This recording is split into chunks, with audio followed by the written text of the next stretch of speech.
y'all, it's Dr. Ruth Doughton here. I'm a board certified adult psychiatrist who uses metabolic and lifestyle interventions to get at the root causes of mental illness. So today we're going to be talking all about measuring ketones. So how do we do it? What do they mean? And what levels should I be shooting for? But before we get started, disclaimer that this is not medical advice. We're not entering into a doctor-patient relationship. And if you're at all considering whether or not ketogenic therapy might be something that would be helpful for you, please discuss with your medical and or mental health providers, okay? So let's go ahead and get into it. So we've discussed in previous videos that nutritional ketosis is a metabolic state in which your insulin levels are low enough for your body to switch from carbohydrate burning mode to fat burning mode. And we can measure that through clinically meaningful levels of ketones in the blood.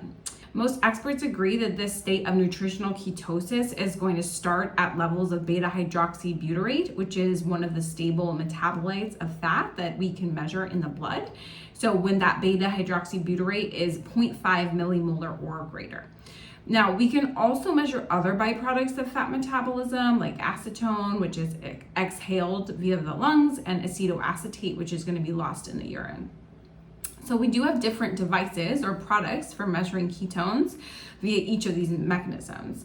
So we have blood ketone meters, just like blood glucose meters, where you basically prick your finger and you test the levels of beta hydroxybutyrate in the blood, and then you get a real-time value of your ketone levels. Now, this is the most accurate method and the one that I do recommend if you can afford it.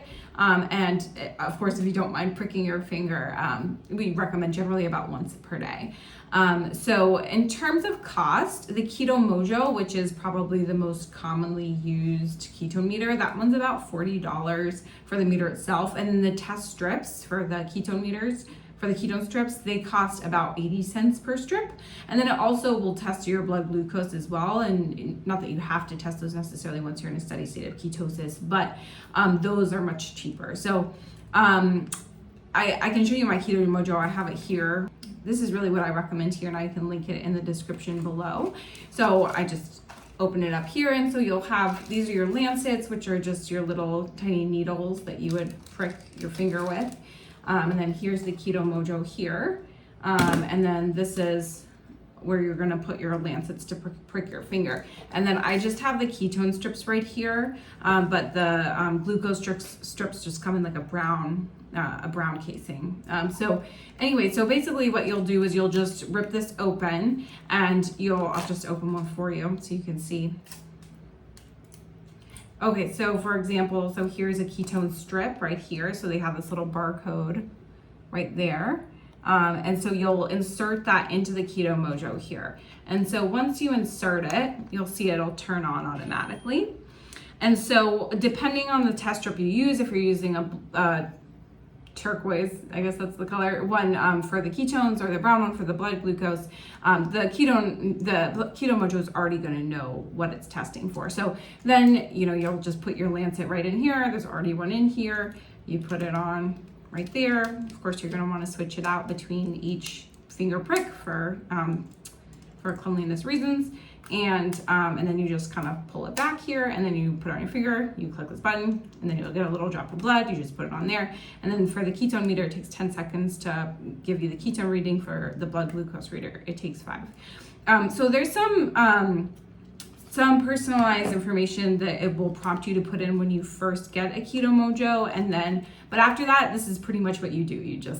You'll do that once a day.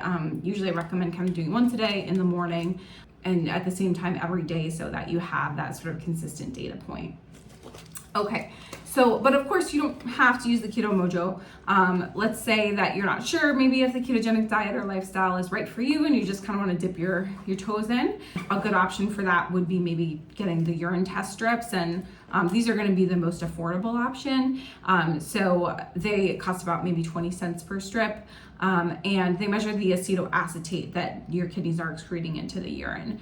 So the downside of these are that they're the least accurate. So they're useful for determining like if you're generally in ketosis or not, but they're not going to give you a ketone value. So think about like any other sort of urine strips are going to be measuring you're going to measure a color to like, okay, this darker color is a moderate level of ketosis versus this one, which is an intense level of ketosis, which is this one, which is not in ketosis. So it's going to be really a much more crude measurement versus something like the Keto-Mojo, which is going to give you a number value. It's also important to keep in mind that these levels can be affected by factors like how long has it been since you've last peed, how long has that pee been sitting in your bladder, and how dehydrated are you. Although this method is the cheapest and certainly can be beneficial for people for whom it may otherwise be cost prohibitive, it's not the most accurate. And lastly, we have the breath meter, which measures the acetone that your lungs are excreting. And so this is a good option for people who are maybe averse to needles, and it also doesn't have that recurrent cost of needing to buy the strips to test it every day. It is pretty variable both in terms of price and in terms of accuracy. So like a cheaper one might be around like $50, whereas a nicer one would go up to like $200+. So like I said, these ones are just not as consistent as far as the Keto-Mojo. But maybe we need to talk about the question, like, do I even really need to measure my ketones? So if you're just doing a ketogenic diet for like weight loss or just to kind of generally feel better, then it's probably not necessary. You could probably tell if you're in ketosis from some of your symptoms, things like if you're having that frequent urination and increased thirst in the beginning, that's a sign of keto adaptation. If you have like a change in your breath, a decrease in appetite, of course, weight loss, like these would all be signs that you're in ketosis. Or you could just use the urine test strips as sort of like a crude yes or no, a qualitative measure of ketosis. But if you're using ketosis as a therapy for mental health, then I would highly recommend testing your ketone levels with some sort of quantitative measure. So either with the Keto-Mojo or with a breathalyzer. And this is because the goals are really going to be different with ketogenic therapy. So it's important that you maintain a constant state of ketosis. And often you're going to need higher levels when you're using ketogenic therapy for the treatment of mental illness. So like not just that bare minimum of 0.5 millimolars. So what level do we need? We don't really have formal guidelines on this, but most experts agree that shooting for a range between 1.5 to 3.5 millimolars is a good starting place. But keeping in mind that, of course, every individual is different, and some people are going to notice benefits at a lower level. Some people are going to feel great with even higher ketone levels. So you really have to measure and experiment and see what's best for you.